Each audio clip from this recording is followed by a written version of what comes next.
Omelette has a very fantastic guest this morning, the one and only Odetta. Great folk singer. She does all kinds of music besides that. And originally you started out as a classical.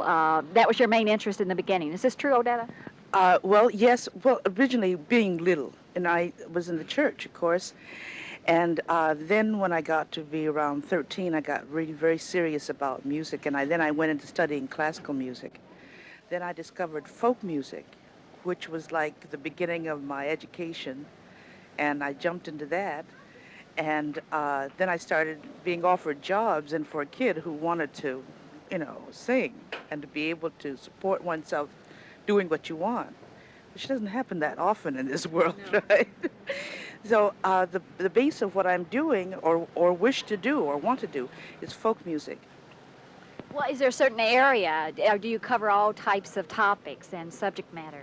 All kinds of topics, all kinds of subject matters, working basically out of folk music, black folk music of the United States. And one of the areas as to why I'm so interested in this folk music is that this is a way we can keep our eye on history, not to relive, but to grow from and learn from. Does it come easy for you writing? I know you do a lot of writing of your own material. Do you come from experiences of things you knew or people you knew, or does it come easy for you?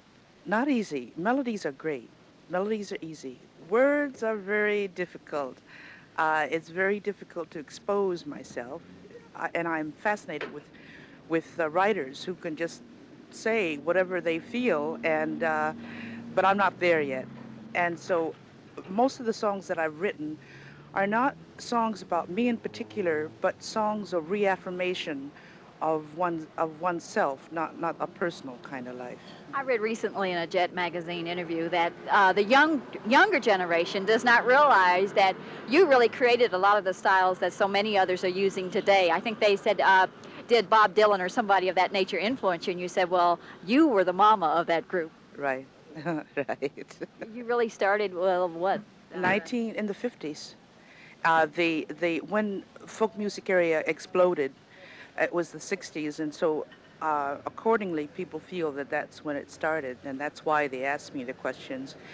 And sometimes I can handle that quite well, and then sometimes I can't handle it very well, and I explode and say, "Now wait just a minute." Where it all started. You live now, you make your home now in New York City. Is this true? Right, in Manhattan. There's another thing that happened as far as talk about history, and that is, I see now for about 24 years now, I cut my hair off.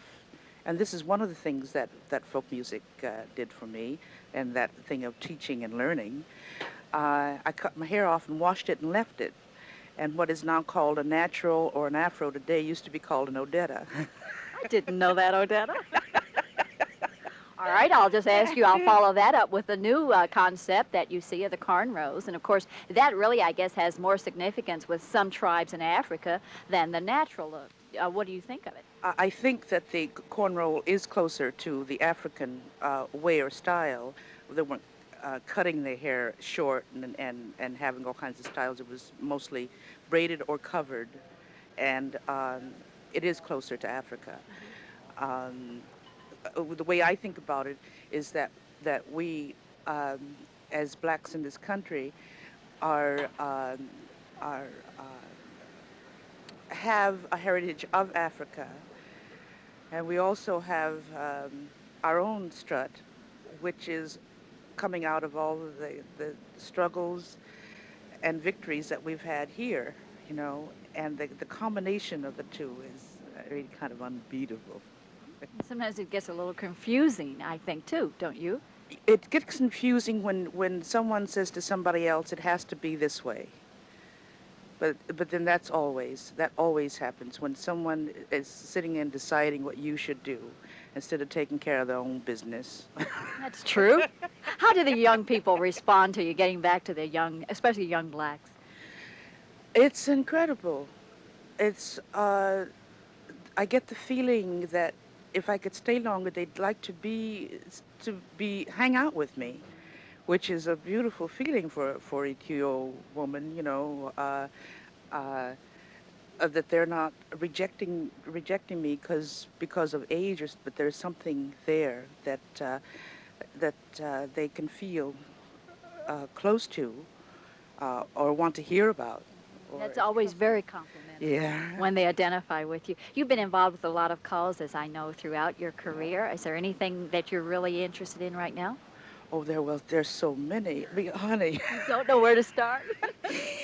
I think about think about just about anything that is wrong in this country, and I would be interested in involving myself in the doing benefits to accrue monies for those who are really doing the work. I finally came to the realization that I am not, first off, an organization person. Uh, I don't have the wherewithal or the patience to be.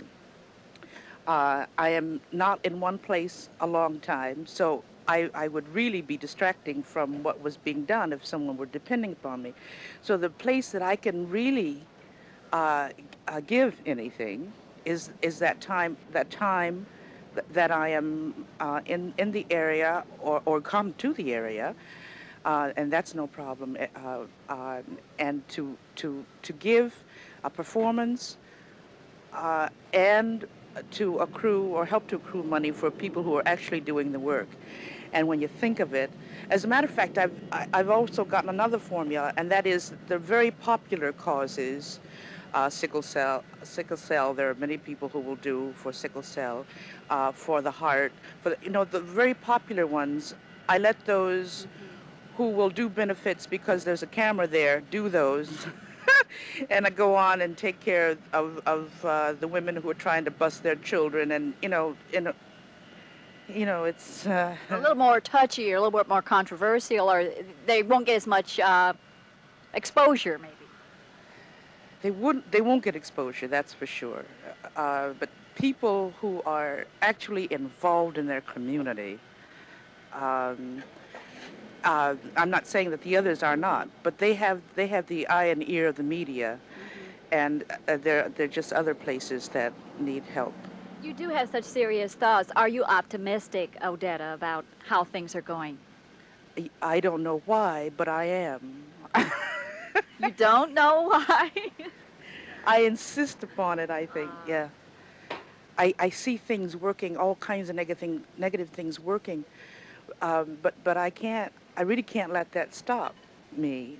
Like my forebears didn't let it stop them, and so I have an obligation not to let it stop me. I had an opportunity to interview a very interesting gentleman here at Stanford Field today also, Dr. Benjamin Mays, who was for so many years the president of Morehouse, and I asked him how did he respond to some of the younger, more impatient blacks when they referred to him as Uncle Tom. He said it hadn't happened that much, and it didn't bother him because he knew what he had done all along. And sometimes you think the younger ones don't seem to have as much thought or realize what some of the older generations have done. You agree with that?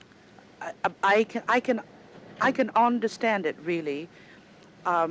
It's like a family, and the father and the mother have done their things and gotten their kids through, but their kids are so busy being involved in what they're doing, they don't have time to learn about what that their parents did, and they also have this thing of wanting to prove and do themselves.